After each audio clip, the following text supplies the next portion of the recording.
दोस्तों, आज की इस कहानी में हम उन सबसे आसान और सबसे असरदार तरीकों के बारे में बात करेंगे जिनसे आप अपने घर पर रहकर बिना किसी दवा के अपना पेट साफ बड़ी आसानी से कर सकते हैं। इसके बाद हम आपको भोजन के 3 नियमों के बारे में भी बताएंगे। इसलिए दोस्तों, वीडियो पूरा देखिएगा और इससे पहले आप कहानी में खो जाए। हमें सपोर्ट करने के लिए वीडियो को लाइक करके हमारे चैनल को सब्सक्राइब जरूर कर लें। किसी गांव में रामू नाम का व्यक्ति रहता था। वह अपने पेट को लेकर बहुत ही ज्यादा परेशान रहता था। वह एक दिन एक महात्मा के पास जाता है क्योंकि वह महात्मा आयुर्वेद के बड़े ज्ञानी थे। रामू महात्मा से प्रणाम करता है और कहता है, हे मुनिवर, मैं अपने पेट को लेकर बहुत ज्यादा परेशान हूं। मेरे पेट में दिन प्रतिदिन समस्याएं उत्पन्न होती जा रही हैं। मेरा अच्छे से पेट साफ नहीं हो पाता है। मेरे पेट में बहुत ज्यादा जलन और दर्द होने लगता है। इसके अलावा मुझे मल त्याग करने में भी बहुत ज्यादा होती है। अगर मैं संक्षेप में कहूं तो मेरे पेट की पाचन क्रिया समय से पहले ही मेरा साथ देना छोड़ रही है। हे मुनिवर, कृपया आप मुझे कोई ऐसा समाधान बताइए जिससे मैं अपना पेट आसानी से साफ कर सकूं और पेट की इन सभी समस्याओं से हमेशा हमेशा के लिए निजात पा सकूं। पहले तो उस महात्मा ने रामू की सभी बातों को ध्यानपूर्वक सुना और फिर कहा, हमारे आयुर्वेद के सिद्धांत के अनुसार जितना समय आपको पेशाब यानी कि टॉयलेट करने में लगता है, उतना ही समय पेट साफ होने में लगना चाहिए। तभी आप स्वस्थ हैं।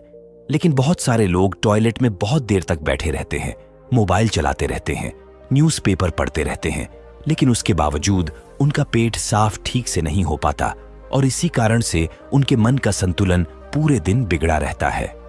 बेचैनी, घबराहट, किसी काम में मन ना लगना, ये सब ठीक से पेट साफ न होने की वजह से ही होता है।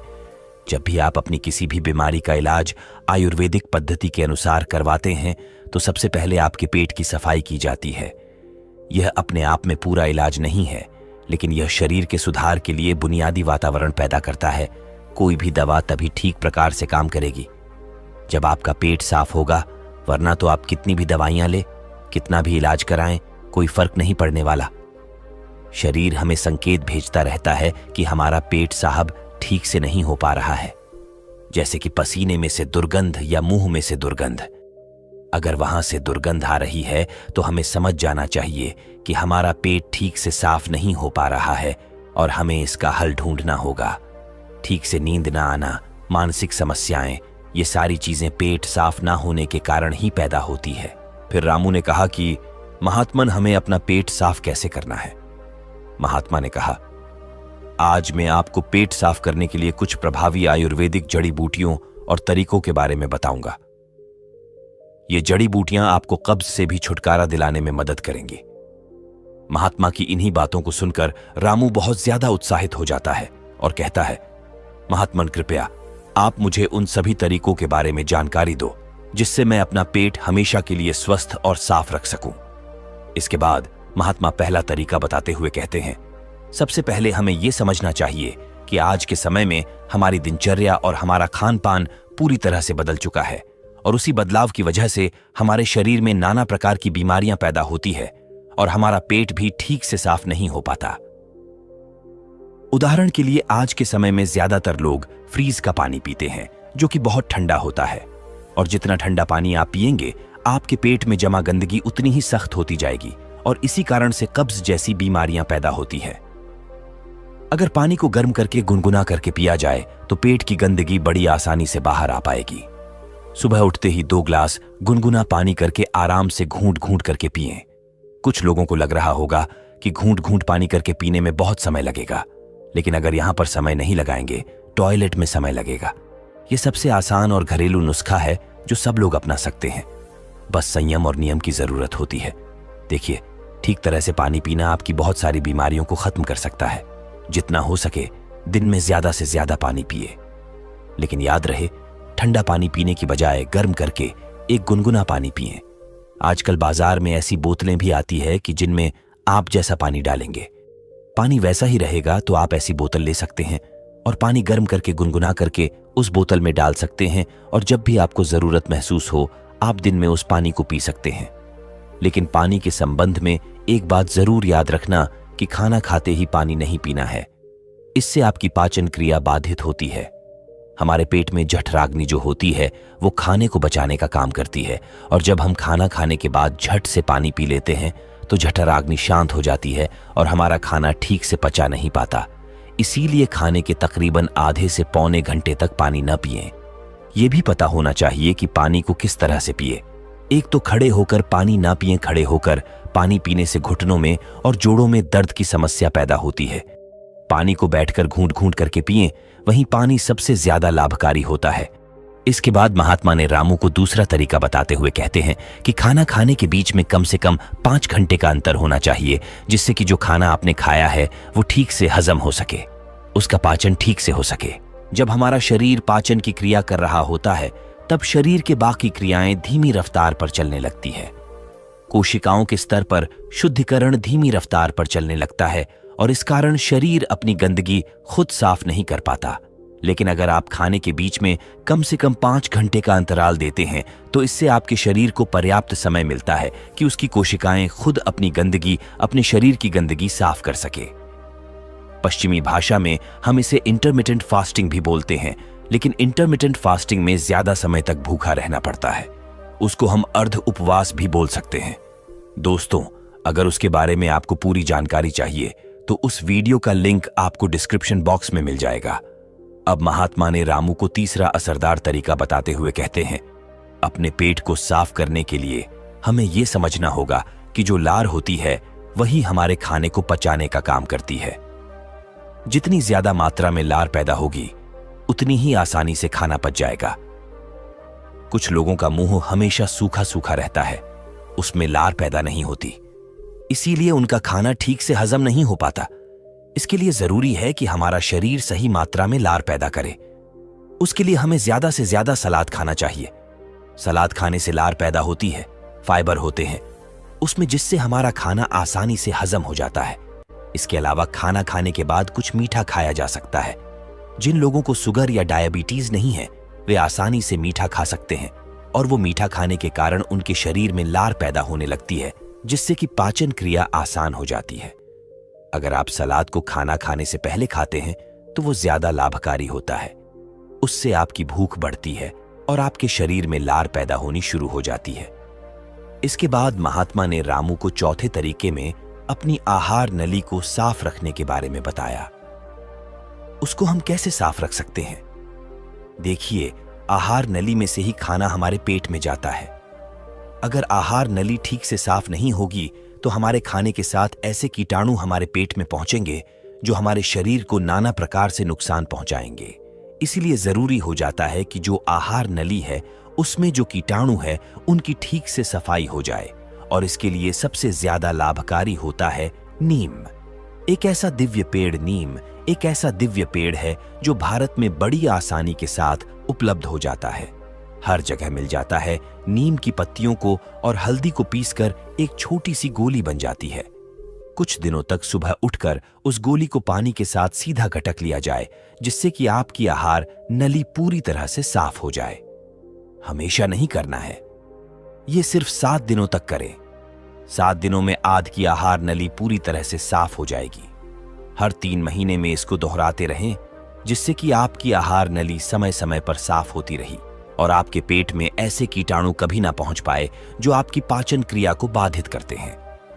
महात्मा ने 5वां और आखिरी तरीका बताते हुए कहा, रामू, यह तरीका उन लोगों के लिए है जिन्हें ज्यादातर समय कब्ज की समस्या रहती है। जिन लोगों को लंबे समय से कब्ज की समस्या है वो अरंडी के तेल का इस्तेमाल करें। रात में सोने से पहले 1 गिलास दूध के अंदर आधा चम्मच गुनगुना अरंडी का तेल मिलाकर पिएं। 1 हफ्ता पीने के बाद पुरानी से पुरानी कब्ज भी ठीक हो जाती है। ये अरंडी का तेल दूध में गुनगुना करके ही मिलाएं और सिर्फ आधा चम्मच मिलानी है। सोने से पहले पीना है। इससे क्या होगा?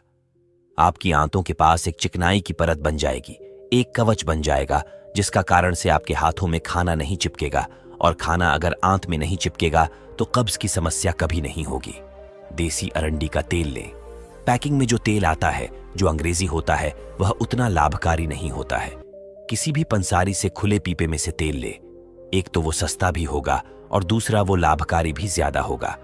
इसके अलावा सोने से पहले त्रिफला का भी सेवन किया जा सकता है। आंवला, बहेड़ा और हरड़ ये 3 ऐसे जादुई फल हैं जिनसे मिलकर त्रिफला बनता है। इन तीनों की अलग अलग खूबियां हैं, लेकिन अगर ये तीनों एक साथ मिला दिया जाए तो इनकी दिव्यता, इनके गुण और भी ज्यादा बढ़ जाते हैं। रात को सोने से पहले गुनगुने पानी के साथ आधा चम्मच त्रिफला का सेवन किया जाए। शरीर की सारी गंदगी बड़ी आसानी से साफ हो जाएगी। कोई प्रयास नहीं करना पड़ेगा, कोई जोर जबरदस्ती करने की आवश्यकता ही नहीं रहेगी। तो ये कुछ आसान से घरेलू उपाय थे जिनको अपनाकर कोई भी अपने शरीर को स्वस्थ रख सकता है, अपने पेट की ठीक से सफाई कर सकता है। पेट साफ करने के बाद महात्मा ने रामू से कहा, रामू, अब मैं आपको भोजन के उन 3 नियमों के बारे में बताने जा रहा हूं जिसे अपनाने पर पेट से संबंधित कोई भी बीमारी नहीं होगी, क्योंकि पेट में होने वाली बीमारियां हमारे खान पान पर निर्भर करती है। महात्मा ने पहला नियम बताते हुए शुरू किया, अपने आहार में 40 से 50% सजीव भोजन शामिल करें। चाहे वह फल हो, हरी सब्जियां हो, सूखे मेवे हों या अंकुरित अनाज हों, कुल मिलाकर इसे पकाया नहीं जाना चाहिए। ज्यादातर लोग मृत भोजन खाते हैं और फिर स्वस्थ रहने की उम्मीद करते हैं। मृत भोजन खाने का मतलब है कि हम किसी मृत चीज से जीवन निकाल रहे हैं, इसलिए इसमें कुछ लगेगा। हमारे शरीर से ऊर्जा निकलती है तो यह हमें ऊर्जा देती है। भोजन को पचाने के लिए आवश्यक सभी पाचक रस न केवल शरीर में पाए जाते हैं बल्कि उस भोजन में भी पाए जाते हैं। लेकिन जब हम उस भोजन को पकाते हैं तो उसमें से बहुत से पाचक रस नष्ट हो जाते हैं, और जब हम बिना पाचक रसों के खाना खाते हैं तो हमारे शरीर को उन सभी पाचक रसों को दोबारा बनाना पड़ता है जो नष्ट हो गए हैं। लेकिन किसी व्यक्ति का पाचन तंत्र कितना भी अच्छा क्यों ना हो, वह उन सभी पाचक रसों को दोबारा नहीं बना सकता जो नष्ट हो गए हैं। रामू ने पूछा, महात्मन, दूसरा नियम क्या है? महात्मा ने कहा, दूसरा नियम शुद्ध शाकाहारी भोजन खाएं, यानी जो भोजन पेड़ों से मिलता है, जानवरों से नहीं। मांस, मछली, अंडा न खाएं। प्रकृति ने हमारे शरीर को जानवरों को खाने के लिए नहीं बनाया है। महात्मा ने तीसरे नियम बताया कि बासी भोजन या लंबे समय तक रखा हुआ भोजन नहीं करना चाहिए। 70वें अध्याय के 10वें श्लोक में भगवान श्री कृष्ण कहते हैं कि जो भोजन पकाया जाता है उसे पकाने के 3 घंटे के भीतर ही खा लेना चाहिए, क्योंकि 3 घंटे के बाद वह भोजन तामसिक हो जाता है और उसमें से जीवन समाप्त होने लगता है। इसीलिए भारतीय यौगिक संस्कृति में पका हुआ भोजन किया जाता है। 3 घंटे से ज्यादा रखा तो खाया नहीं। हमारे पूर्वजों ने भी इसी नियम का पालन किया था, इसीलिए खाना सीधे चूल्हे से उनकी थाली में आ जाता था।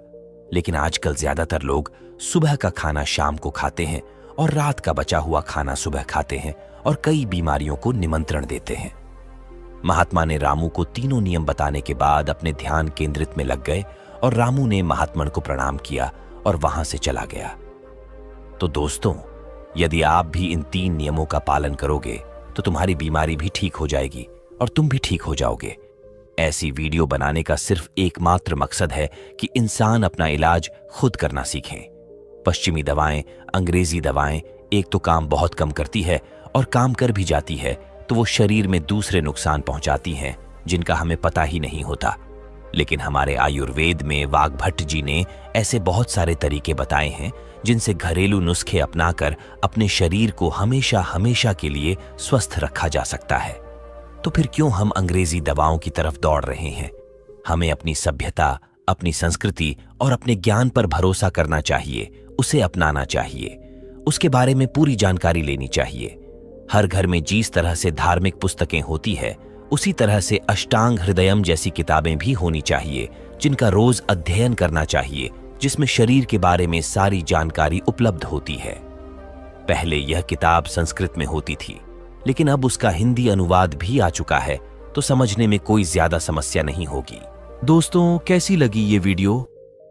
आपको अगर अच्छी लगी, सहायक लगी, तो अपने सगे संबंधियों के साथ इसको जरूर साझा करें और इस चैनल को सब्सक्राइब करके नोटिफिकेशन बेल को जरूर प्रेस कर दें, क्योंकि हम शरीर के बारे में महत्वपूर्ण जानकारी लाते रहते हैं। तो मिलते हैं किसी अगले वीडियो में, तब तक के लिए अपना ख्याल रखें।